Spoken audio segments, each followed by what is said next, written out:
সুপ্রভাত। শুরু করছে ইপিসি বার্তার নিয়মিত অনুষ্ঠান পথের প্যাচালি।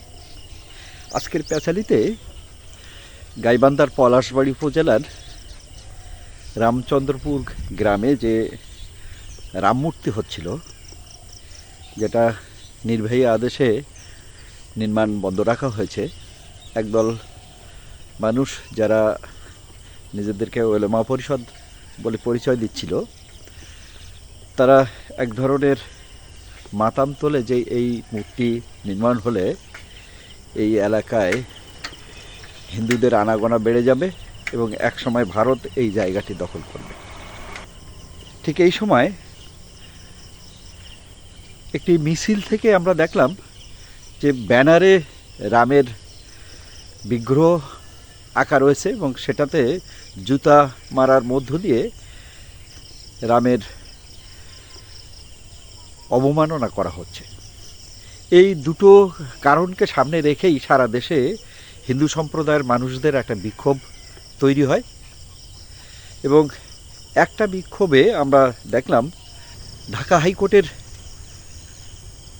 একজন তরুণ আইনজীবী চৈতালি চক্রবর্তী, তিনি একটি মিছিলে ক্ষুব্ধ প্রতিক্রিয়া ব্যক্ত করতে গিয়ে কিছু কথা বললেন, যেখানে কিছু শব্দচয়ন এবং বাচনভঙ্গি আমার মনে হয়েছে যে এটা বোধহয় সঠিক হয়নি।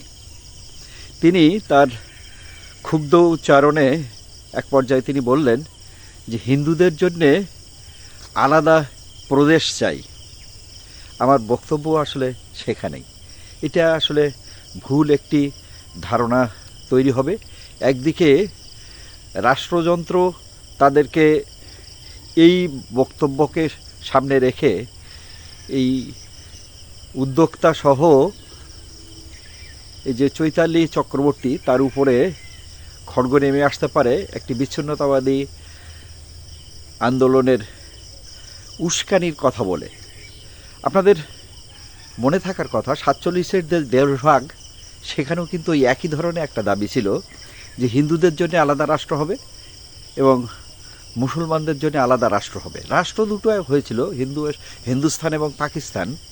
কিন্তু এই যে রাষ্ট্র হওয়ার পেছনে যে অসংখ্য মানুষকে মাইগ্রেট করতে হয়েছিল, এক এলাকা থেকে আরেক এলাকায় যেতে হচ্ছিল এবং সে কারণে যারা বঞ্চিত হচ্ছিল বলে মনে হয় কিংবা যারা আগ্রাসী, তারা মানুষ খুনের একটা রক্তগঙ্গা বইয়ে দিয়েছিল। অসংখ্য মানুষকে হত্যা করা হয়েছিল, অসংখ্য নারীর সম্ভ্রম নষ্ট করা হয়েছিল, কত বাড়ি জ্বালিয়ে দেওয়া হয়েছিল। যদি বাংলাদেশের মতো একটা ছোট্ট দেশ, যেটা জনবহুল দেশ, সেখানে কোনো একটা প্রদেশ করে সেখানে হিন্দুদের জন্য আলাদা করা হবে, এটা আসলে বিজ্ঞানসম্মত নয়। চিন্তার জায়গায় একটি জট আছে। বাংলাদেশ কোনো বিচ্ছিন্ন চরাঞ্চল নয় যে ফাঁকা জায়গায় সেখানে একটি নগর গড়ে তোলে সেখানে মানুষকে নিয়ে আসা হবে।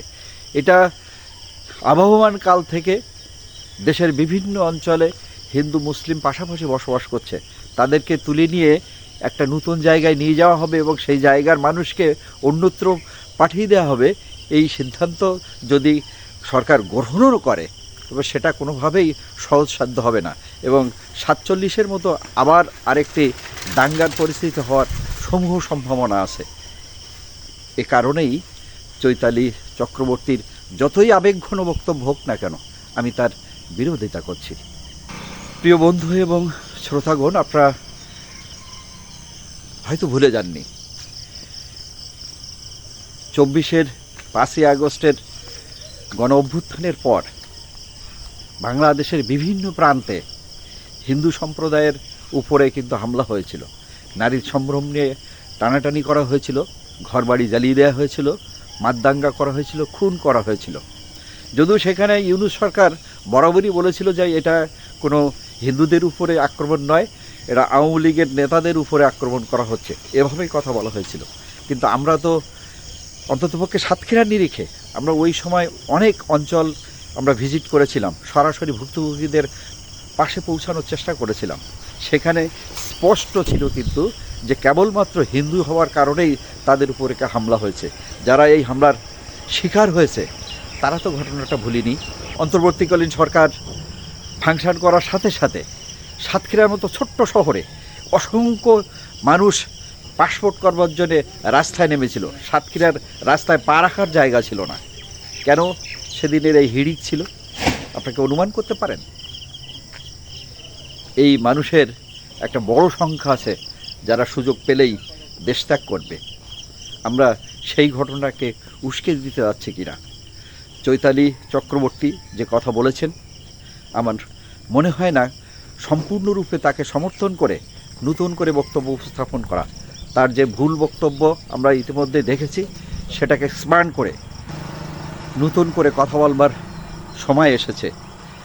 এই তরুণ অ্যাডভোকেটকে কোনোভাবেই ছোট করতে চাই না। তিনি আবেগমতিত হয়ে যে বক্তব্য রেখেছেন, সেখানে ছোটোখাটো ত্রুটি মানুষকে একটি কঠিন পরিস্থিতির মুখোমুখি দাঁড় করাতে পারে। সেই ঝুঁকির জায়গা থেকে আমি বলবো, যারা এই বক্তব্য যথার্থ বলবার জন্যে সম্পূরক বক্তব্য রাখছেন, বিষয়টি পুনর্বিবেচনা করা দরকার। আমরা শান্তিতে মাথা উঁচু করে এই দেশের জনগণ হিসাবে এই দেশেই বসবাস করতে চাই, কিন্তু তার জন্য আলাদা প্রদেশ করবার কোনো দরকার নেই। যদি সরকার শান্তি শৃঙ্খলা বজায় রাখার জন্য উদ্যোগী ভূমিকা নেয়, সংখ্যালঘুদের উপরে হামলা বা অত্যাচারের যথাযথ বিচারের ব্যবস্থা করে, তাহলে অচিরেই এই পরিস্থিতি সামলে যাওয়া সম্ভব। এবং সাথে সাথে আজকের এই ভিডিওর শেষে আবারও সরকারের কাছে দাবি করব, পলাশবাড়ির রামচন্দ্রপুরের এই মূর্তি নির্মাণ কাজ বন্ধ রাখা হয়েছিল, অনতিবিলম্বে এই নিষেধাজ্ঞা তুলে নিয়ে এই মূর্তি নির্মাণের কাজ শেষ করা হোক।